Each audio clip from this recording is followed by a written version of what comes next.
Tonight, on the dawn of one of the most important months in Speedway history, a battle is raging where a wounded warrior from a year ago returns to conquer his fears.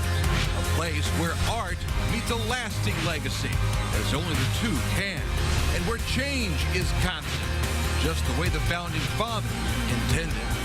It's time to make memories in the month of May again, right now, on Trackside 6. Live from the Indianapolis Motor Speedway and WRTV 6 Sports, this is Trackside 6.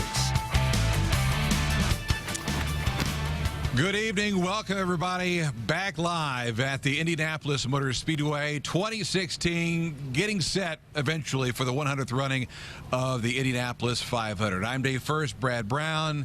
We're starting the month like this. Really? Well, hey, rain, go away when the time comes to run the stuff that counts. Hopefully it'll be nicer here at If we get it out of the way, we'll forget this ever happened, right? Absolutely. Just get it out of the way for the 100th running. We're going to talk about the 100th running in just a bit, but practice today getting ready for Saturday's Grand Prix of Indianapolis. Take a look at what happened in all eyes with the number 9 machine of Target Chip Ganassi driver Scott Dixon. Scott, I think, is anxious to get going this weekend in this race. Had a tough time 2 years ago, got involved in a spin halfway through last year. He got taken out by Elio Castroneves and finished 10th. Today, his second practice began with a spin. Nothing major, though. It was a long, lazy quarter turn before coming to a stop. So came back in, changed tires late, went back out to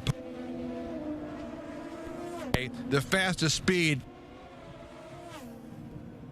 miles an hour. Take a look at the quick 6 as Dixon turns a lap at a minute 9 and change, minute 9.8281, followed by Simon Pagenaud, a guy who's already won here at the Speedway in the Grand Prix. Graham Rahal is a tremendous story, essentially a one-car team, driving the Honda. They're a bit behind the 8-ball, if you will, but Graham is doing a great job in that 15 machine. Sebastian Bourdais, Will Power, another Penske in there. And don't forget, really, about another guy, James Hinchcliffe. Didn't have a lot of practice time in the first practice today. Came out strong in the second. He, too, is in a Honda for Schmidt-Peterson Motorsports. But you could tell that James Hinchcliffe is ready to go this weekend. Yeah, Dave, you got to remember, Hinch watched last year's Indy 500 from a hospital bed after that terrible crash on the final day of practice. But the resilient young Canadian driver has worked his way back in another chance to tame the Brickyard, and Hinch is grateful for a second chance at success. James Hinchcliffe getting set to go in his car as well. Driver suiting up for what's scheduled to be a 3.5-hour practice session. Doing a little work down there in that gold number 5. When you finally came about and you kind of had your wits back to, who's the first person you made contact with when you finally woke up that you can recall? I remember 3 people right away. I remember seeing one of the nurses. I remember seeing my girlfriend, and I remember seeing Marco. The doctors at Methodist hadn't seen that particular injury before, but have had to deal with arteries being hit and things like that. So the real unknown was happening at the car. But the stars all aligned that day, and Hinchcliffe would survive the horrific crash. The whole process from moment of impact to waking up in ICU, every single person that laid a hand on me, but from then to then, has as big a role as everybody else, and is equally weighted and is equally revered in my mind. What followed was more than a week in the hospital, much of it in intensive care. Less than a month later, though, Hinchcliffe was back at the track, with all thoughts working toward getting back to racing. Going through this process of getting back to as much Hinch as you can be at this point, how difficult has this been?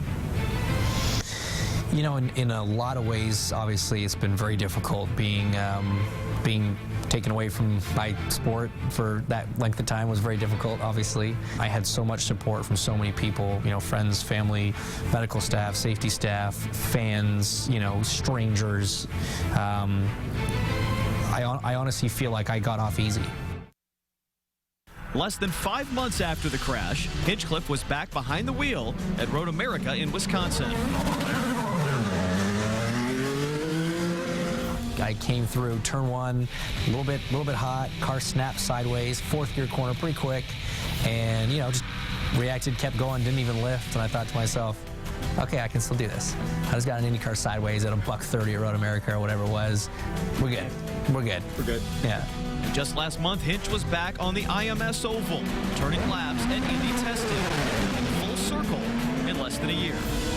Obviously, it was a bad deal, but it could have been so much worse. And so I really feel like I was lucky in how it all went down. Hinch admitted he wasn't running 100% during that test last month here at IMS, but he said he will certainly be ready to go when practice starts on Monday. Actually had a fire during the second practice session. Actually, the first practice session. That's why he missed a lot of the time. It's all good, though. All smiles. He's just happy to be back at the Indianapolis Motor Speedway. We'll be back after this.